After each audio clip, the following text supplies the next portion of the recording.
ಕೇರಳ ಬಸ್ಸಲ್ಲಿ ನಡೆದಿರೋ ಒಂದು ಇನ್ಸಿಡೆಂಟ್.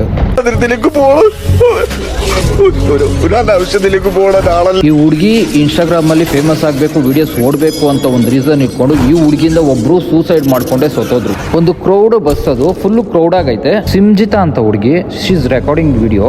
ಯಾಕೆಂತಂದ್ರೆ ಹಿಂದೆಗಡೆ ಇರೋನೆ ದೀಪಕ್. ಸೊ ಇವ್ರು ಬಂದು ಟಚ್ ಮಾಡ್ತಾ ಇದ್ರೆ ಅಂತ, ಸೊ ವಾಂಟೆಡ್ಲಿ ಇವರೇ ಶೀಸ್ ಟೇಕಿಂಗ್ ವಿಡಿಯೋ. ಈ ವಿಡಿಯೋನ ಏನಾದ್ರು ನೀವು ಕರೆಕ್ಟ್ ಆಗಿ ನೋಡ್ರೆ, ದೀಪಕ್ ಆ ಹುಡುಗಿ ಹತ್ರನಿಲ್ಲ, ಸ್ವಲ್ಪ ದೂರದಲ್ಲೇ ನಿಂತಿದ್ದಾರೆ. ಇವರೇ ಅವ್ರ ಹತ್ರ ಹೋಗಿ ಕಂಟೆಂಟ್ ಗಾಗಿ ಟಚ್ ಮಾಡ್ತಾ ಇದ್ರೆ ಅಂತ ವಿಡಿಯೋ ಎತ್ಕೊಳ್ತಾರೆ ಹೋಗಿ. ಇವ್ರೇನೆ ಅವರು ತಿರುಗೇ ಕೂಡ ಟಚ್ ಆಗ್ಬಿಡುತ್ತೆ. ಸೊ ಇವ್ರು ಇಳಿಯೋ ಜಾಗಕ್ಕೆ ಹೋಗಿ ಟಚ್ ಆಗೋ ತರ ನಿಂತ್ಕೊಂಡು ಇವರೇ ಬೇಕು ಅಂತಾನೆ ಟಚ್ ಮಾಡ್ಕೊಂಡು, ಅವ್ರದ್ದು ಬ್ಯಾಗ್ ಇರುತ್ತೆ, ಆ ಬ್ಯಾಗ್ ನೆತ್ಕೊಂಡು ಈ ಕಡೆ ತಿರ್ಗ್ಬೇಕಾದ್ರೆ ಟಚ್ ಆಗಿದೆ.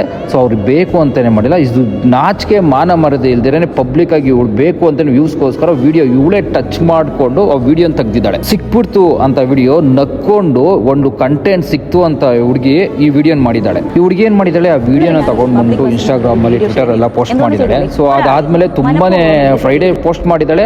ಸಾಟರ್ಡೆ ಫುಲ್ಲು ವೈರಲ್ ಆಗಿದೆ. ಫ್ಯಾಮಿಲಿಗೆಲ್ಲಾನು ವಿಡಿಯೋ ಎಲ್ಲ ಶೇರ್ ಮಾಡಿದ್ದಾರೆ. ಆ ವಿಡಿಯೋದಲ್ಲಿ ತುಂಬಾ ಬ್ಯಾಡ್ ಆಗೆಲ್ಲ ಕಮೆಂಟ್ಸ್ ಎಲ್ಲ ಮಾಡಿದ್ದಾರೆ. ಆ ಬ್ಯಾಡ್ ಕಾಮೆಂಟ್ಸ್ನೆಲ್ಲ ತಡಿಯಕ್ಕಾಗ್ದಿರಾ ಅವರು ಶನಿವಾರ ವಿಡಿಯೋ ವೈರಲ್ ಆಗಿದೆ. ಭಾನುವಾರ ಬಂದು ಅವಮಾನನ ತಡಿಯಕ್ಕಾಗ್ದಿರಾ ಅವರು ಸೂಸೈಡ್ ಮಾಡ್ಕೊಂಡ್ಬಿಟ್ಟಿದ್ದಾರೆ. ಅವ್ರಿಗೆ ಏನೂ ಮಾಡಿಲ್ಲ. ಅವ್ರಿಗೆ ಆ ಇನ್ಸಿಡೆಂಟ್ ನಡೀತಾ ಇದೆ, ಏನಾಗ್ತಾ ಇದೆ ಬಸ್ಸಲ್ಲಿ ಅಂತನೂ ಅವ್ರಿಗೆ ಗೊತ್ತಿಲ್ಲ. ಅವ್ರನ್ನ ಒಬ್ರು 45 ವರ್ಷ ದೀಪಕ್ ಅವ್ರನ್ನ ಸಾಯೋ ತರ ಮಾಡಿದೀರಾ ಅಂತಂದ್ರೆ, ಕೇರಳದ ಹುಡುಗಿರು ಸ್ವಲ್ಪ ಜನ ಕಂಟೆಂಟ್ ಕ್ರಿಯೇಟ್ಗೆ ಫೇಮಸ್ ಆಗೋಕೆ, ವಿಡಿಯೋ ವೈರಲ್ ಆಗೋಕೆ ಈ ತರ ಕೆಲಸ ಮಾಡ್ತಾ ಇದ್ದಾರೆ. ಅವ್ರಾಗ ಅವರೇ ವಾಂಟೆಡ್ ಆಗಿ ವಿಡಿಯೋ ತಗೊಳ್ತಾರೆ. ಆ ವಿಡಿಯೋನ ಸೋಷಿಯಲ್ ಮೀಡಿಯಾದ ಅಪ್ಲೋಡ್ ಮಾಡಿ ಅವ್ರ ಮಾನ ಮರ್ಯಾದೆ ತೆಗೆದು ಅವ್ರು ಈ ತರ ಸೂಸೈಡ್ ಮಾಡ್ಕೊಳ್ಳೋ ಹಾಗೆ ಮಾಡ್ತಾ ಇದ್ದಾರೆ. ಸೋಷಿಯಲ್ ಮೀಡಿಯಾದಲ್ಲಿ ಬರೋ ವಿಡಿಯೋಸ್ ಎಲ್ಲಾನು ಸತ್ಯ ಅಲ್ಲ. ಇಂಥವ್ರು ಫೇಮಸ್ ಆಗೋಕ್ಕೋಸ್ಕರ ಏನ್ ಬೇಕಾದ್ರೂ ಮಾಡ್ತಾರೆ. ಇವರಂತವ್ರು ಮಾಡೋ ಕೆಲಸದಿಂದ ಒಂದು ಜೀವನೇ ಹೋಯ್ತು. ಅವ್ರ ಫ್ಯಾಮಿಲಿ ತುಂಬಾನೇ ನೋವು ಅನುಭವಿಸ್ತಾ ಇದ್ದಾರೆ. Rest in peace Deepak.